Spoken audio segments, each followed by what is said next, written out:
नमस्कार, मैं कमलेश कबीर आपका एक बार फिर स्वागत करता हूं इस नए एपिसोड में। आज के इस एपिसोड में हम बात करेंगे संत और शैतान की। और जब हम संत और शैतान की बात करते हैं तो आप सोच कर देखिए कि क्या कोई संत जो है वो शैतान बन सकता है, क्योंकि संत कहीं भी जाए उसका स्वभाव जो है वो संत के जैसा ही होता है। तो अगर हम संत को शैतान कहें तो फिर थोड़ी नाइंसाफी होगी, लेकिन शैतान जो है वो अपने रंग जो है वो बदल सकता है। वो आपको गुमराह करने के लिए संत की भूमिका में या संत का चोला भी ओढ़ सकता है। तो ये कहावत जो है वो शैतान के लिए तो फिट बैठती है, लेकिन किसी संत के लिए फिट नहीं बैठती है।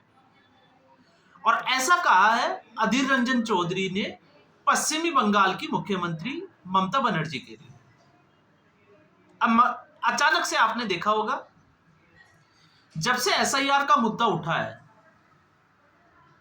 या हम कहें कि राहुल गांधी ने जिस तरीके से मतदाता सूची में गड़बड़ियों का जो मुद्दा उठाया, उसके बाद से अचानक से अधीर रंजन चौधरी ने कांग्रेस पार्टी की तरफ से कमान संभाली हुई है पश्चिमी बंगाल में।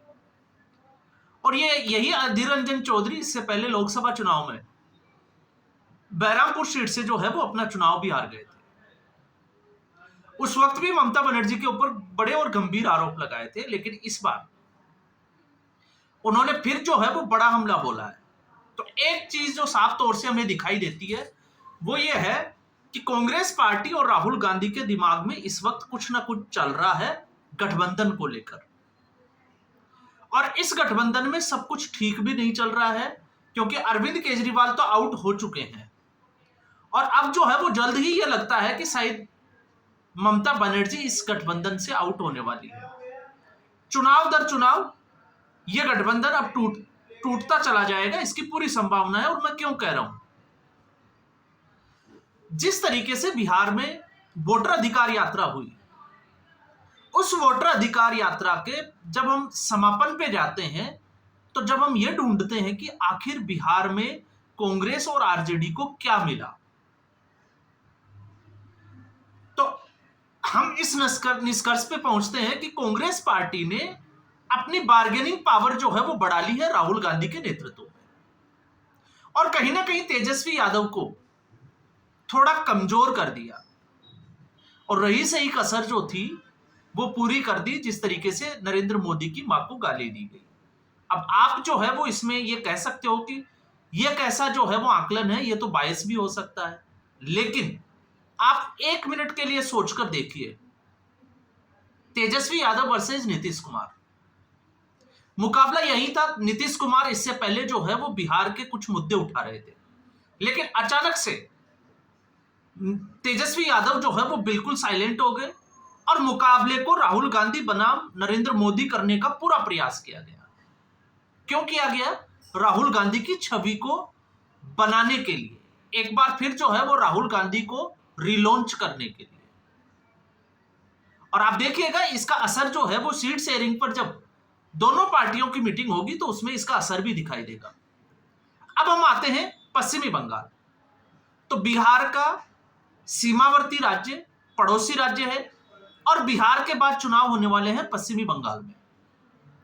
अब पश्चिमी बंगाल में जिस तरीके से, क्योंकि इस पूरे नैरेटिव में पहले हम राहुल गांधी की एक मंशा को जरूर मैं रिपीट करना चाहूंगा। पहले भी मैंने वीडियो में बात की थी कि अब तक जो मतदाता सूची में गड़बड़ियां हुई है, उन गड़बड़ियों में आपको राहुल गांधी की तरफ से आदित्य सिंह की बात करते हुए देखा जाएगा, मिंटा देवी की तरफ जो है वो इशारा करते हुए, रंजू देवी की बात करते हुए दिखाया जाएगा। लेकिन राहुल गांधी और कांग्रेस पार्टी ने बड़ी ही चालाकी से बेंगलुरु की जो माधेपुरा सीट है, आप उसका डेटा उठाकर देखोगे तो वो मुस्लिम बाहुल्य सीट है। तो क्या एक भी मुस्लिम मतदाता फर्जी नहीं है? क्या मुस्लिम मतदाता फर्जीवाड़ा नहीं करते हैं? और अगर ऐसा नहीं है, और अगर ऐसा है, तो आप सोचकर देखिए, ये सीधे तौर पर मुस्लिम तुष्टीकरण की राजनीति है। कांग्रेस पार्टी को डर है कि कहीं उनका जो वोट बैंक है, क्योंकि मुस्लिम मतदाता की इस वक्त जो पहचान है वो ये पहचान है कि जो पार्टी नरेंद्र मोदी या भारतीय जनता पार्टी की सरकार को हरा सके या इस पार्टी को हरा सके वो उसके साथ खड़े हैं। अगर बिहार में आरजेडी है तो वो उनका वोट बैंक जो है वो आरजेडी को जाएगा। अगर पश्चिमी बंगाल में ऐसा ममता बनर्जी कर सकती है तो पूरा वोट जो है वो एक तरफा जाएगा ममता बनर्जी की तरफ। और इसी खूबसूरती के चलते राहुल गांधी ने बड़े ही चालाकी से आदित्य सिंह को ढूंढा, मिंटा देवी को ढूंढा, फिर रंजू देवी को ढूंढा, लेकिन किसी भी अब्दुल मियां को नहीं ढूंढा। अब इसकी वानगी जो है वो आपको पश्चिमी बंगाल में भी मिलेगी, क्योंकि अधीर रंजन चौधरी के अगर आप स्टेटमेंट को देखोगे तो इससे पहले अधीर रंजन चौधरी ने यह कहा था कि 35 से 40 लाख मतदाता जो फर्जी तरीके से ममता बनर्जी की सरकार ने जोड़े हैं और वो ममता बनर्जी का वोट बैंक, इस तरीके के आंकड़े के दावे कर रहे थे। और अब उन्होंने एक और बड़ा जो हमला बोला है वो बोला है मुर्शिदाबाद और मालदा। तो सवाल यह है कि क्या पश्चिमी बंगाल में सिर्फ 2 ही जिले हैं, और अगर इससे ज्यादा जिले हैं तो मुर्शिदाबाद और मालदा का ही जिक्र क्यों? तो मुर्शिदाबाद और मालदा जो क्षेत्र है, या हम कहें कि उत्तर 24 परगना, ये मुस्लिम बाहुल्य क्षेत्र है और वहां का मुस्लिम वोट बैंक जो है वो डिसाइड करता है कि जीत की गारंटी, या हम कहें कि जीत कौन सी पार्टी की होगी। अब आप अधीर रंजन चौधरी के बयान को देखिए कि वहां पर लोग जो है वो पहचान पत्र के लिए भागदौड़ मचा रखी है। अब पहचान पत्र क्यों? क्योंकि एसआईआर होती है तो उनको कागज दिखाने पड़ेंगे, और ऐसे में पश्चिमी बंगाल में ममता बनर्जी के ऊपर ये जो है वो तीखा हमला किया है कि ममता बनर्जी जो है वो मुस्लिम लोगों को ये आश्वासन दे रही है कि वो उनके साथ खड़ी है। ये सीधे तौर से मुस्लिम तुष्टीकरण की राजनीति है, और ये कह रहे हैं अधीर रंजन चौधरी। तो फिर जो हमने पिछले 2-3 वीडियो में बात की थी बिहार के संदर्भ में, वही पश्चिमी बंगाल में होती हुई नजर आ रही है कि अगर ममता बनर्जी आश्वासन देती है मुसलमानों को तो यह कांग्रेस पार्टी के लिए एक अपच जैसी स्थिति है। और क्यों है? क्योंकि इससे कांग्रेस पार्टी को यह डर है कि कहीं मुस्लिम मतदाता जो है वो इस आश्वासन में आकर कि उनको यह ना लगे, या उनको यह लगे कि ममता बनर्जी जो है वो ही उनका अच्छा कर सकती है, कोई दूसरी पार्टियां नहीं कर सकती, इसलिए ये सारा वोट बैंक जो है वो ममता बनर्जी को चला जाएगा। तो ममता बनर्जी दिल्ली में, या हम कहें कि टीएमसी जो है वो दिल्ली में संत की भूमिका में है और पश्चिमी बंगाल में शैतान की भूमिका में। इसका दूसरा पहलू, बिहार में आखिरी दिनों में जब यात्रा थी तो उस वक्त विपक्षी गठबंधन के जितने भी जो पार्टियां हैं उनसे आह्वान किया गया था कि पटना की जो रैली है उसमें वो मंच साझा करें, लेकिन टीएमसी ने दूरी बना ली। टीएमसी की तरफ से ना ममता बनर्जी जुड़ी, ना अभिषेक बनर्जी जो है वो उस मंच पर पहुंचे, और अधीर रंजन चौधरी ने इसका भी जिक्र किया। तो फिर ममता बनर्जी को भी यही डर है कि अगर कांग्रेस पार्टी को अगर थोड़ा सा भी रास्ता दिया या थोड़ी सी भी स्पेस दी तो कहीं मुस्लिम वोट बैंक जो है वो उसके हाथ से ना छिटक जाए, और अगर ऐसा होता है तो फिर ममता बनर्जी की टीएमसी पश्चिमी बंगाल में कमजोर पड़ जाएगी।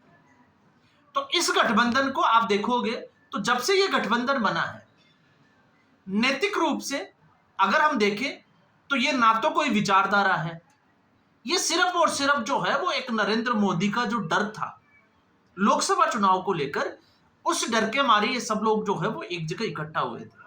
अब स्थिति क्या है? स्थिति यह है कि कोई भी क्षेत्रीय दल, यहां ना पश्चिमी बंगाल की बात है, ना बिहार की बात है, ना उत्तर प्रदेश की बात है, ना दिल्ली की बात है, कोई भी क्षेत्रीय दल यह नहीं चाहेगा कि कांग्रेस पार्टी मजबूत हो, क्योंकि अगर कांग्रेस पार्टी मजबूत होती है तो उस क्षेत्रीय दल को 2-2 पार्टियों की, राष्ट्रीय स्तर की पार्टियों की चुनौती होगी, जिसमें एक भारतीय जनता पार्टी और दूसरी है कांग्रेस पार्टी। तो कांग्रेस पार्टी जितनी कमजोर रहेगी, उनको सिर्फ एक ही पार्टी से जो है वो लड़ाई लड़नी होगी, भारतीय जनता पार्टी। और अगर भारतीय जनता पार्टी के एंटी इनकम्बेंसी अगर वो सत्ता में है या फिर वो अगर कमजोर है तो फिर क्षेत्रीय दलों को इसका सीधा तौर से फायदा होगा। ये क्षेत्रीय दलों की जो है वो एक सोच है। अब दूसरी तरफ अगर हम कांग्रेस पार्टी की तरफ से देखते हैं तो कांग्रेस पार्टी का वोट बैंक, क्योंकि भारतीय जनता पार्टी और कांग्रेस पार्टी के बीच में वैचारिक मतभेद है। अब जैसे हम बिहार के चुनाव पे अगर हम डालें तो भारतीय जनता पार्टी का कोर वोटर किसी भी सूरत में हम ये नहीं कह सकते कि वो जो है वो आरजेडी के साथ चला जाएगा या कांग्रेस पार्टी का। तो जो यादव बेल्ट है या यादव जो वोटर है, जो आरजेडी का अपना वोट बैंक है, वो किसी भी सूरत में, चाहे आप कितने ही जो है वो भारतीय जनता पार्टी जंगल राज की बात करें, वो भारतीय जनता पार्टी की तरफ शिफ्ट नहीं हो सकता। तो ऐसा वोट बैंक जो 5 से 7% के आसपास जो हर स्टेट में होता है, जो मूव करता है, सिर्फ उसको जो है वो आप देख सकते हो। तो ऐसी स्थिति में कांग्रेस पार्टी का जो वोट बैंक है वो किस तरफ गया? भारतीय जनता पार्टी की तरफ तो नहीं गया, क्योंकि जो कट्टर विरोधी है नरेंद्र मोदी के, वो कांग्रेस छोड़कर भारतीय जनता पार्टी के साथ नहीं जा सकते। लेकिन उनके पास एक ऑप्शन होता है कि वो क्षेत्रीय पार्टी की तरफ अपना रुख करें। तो कांग्रेस पार्टी को भी ये पता है कि कैसे जो है, क्योंकि कांग्रेस पार्टी को इन्हीं क्षेत्रीय दलों ने एक आंशिक बूस्टर दे दिया लोकसभा चुनाव में, और उसके बलबूते अब कांग्रेस पार्टी जो है वो वापस अपने आप को खड़ा करने की कोशिश कर रही है। हालांकि उसमें जो है वो बहुत समय लगना है, अगर ऐसा होता है भी तो। और वो इसलिए लगना है क्योंकि कांग्रेस पार्टी में इस वक्त सबसे बड़ी जो कमी नजर आती है वो है अनुशासनहीनता, अनुशासन की कमी। क्योंकि जब तक डिसिप्लिन नहीं होगा तब तक पार्टी जो है वो ना एकजुट दिखाई देगी, ना किसी मुद्दे पर वो बात करती हुई दिखाई देगी।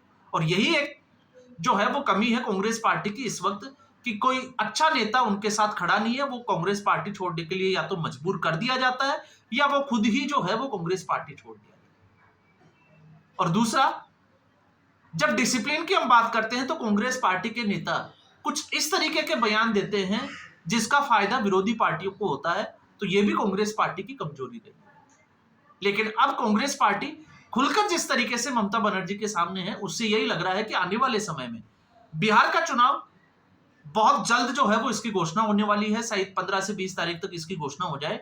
उसके बाद इसका असर जो है वो पश्चिमी बंगाल में भी देखने को मिलेगा। तो इस एपिसोड में इतना ही। उम्मीद करूंगा वीडियो एपिसोड आपको पसंद आया होगा। वीडियो को लाइक करें, शेयर करें, चैनल जरूर सब्सक्राइब करें। धन्यवाद।